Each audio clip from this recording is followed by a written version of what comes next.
are the light of the world.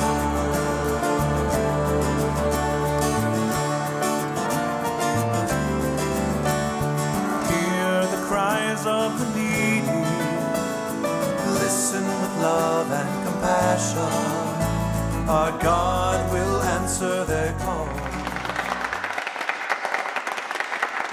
In Luke's Gospel, we learn that right after the Annunciation, when the angel Gabriel visited Mary and she consented to be the mother of Jesus, the very next thing she did was put her fears aside and went off to visit her cousin Elizabeth.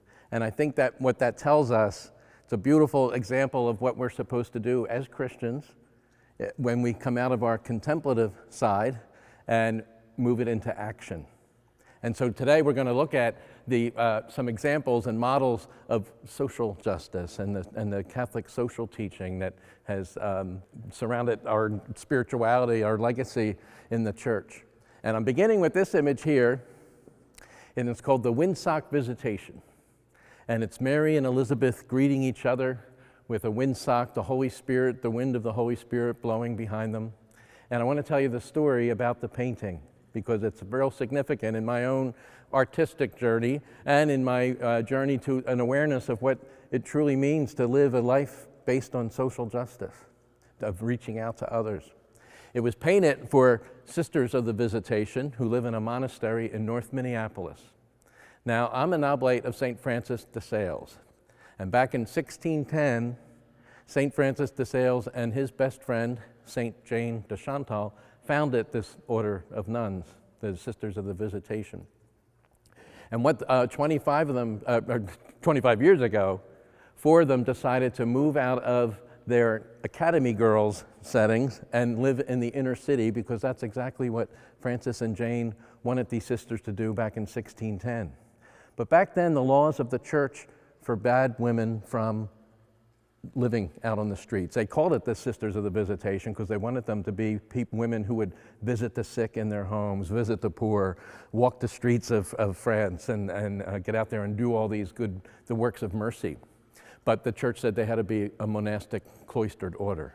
So in 25 years ago, 4 sisters decided they wanted to get back to the original concept that Francis and Jane had in mind, and they got a house in North Minneapolis, right on the corner of 16th and Fremont.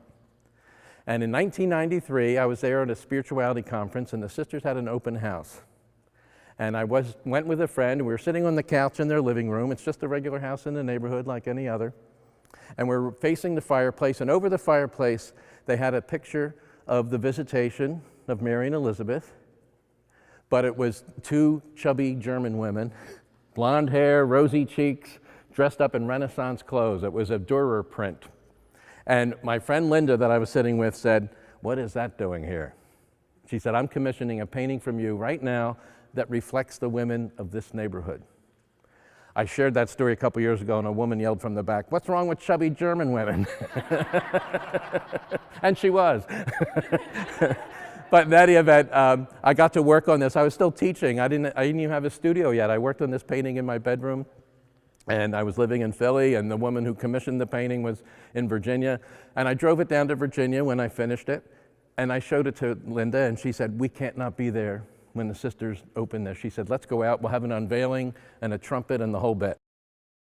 Who refused to be defended by the sword? Who did not refute the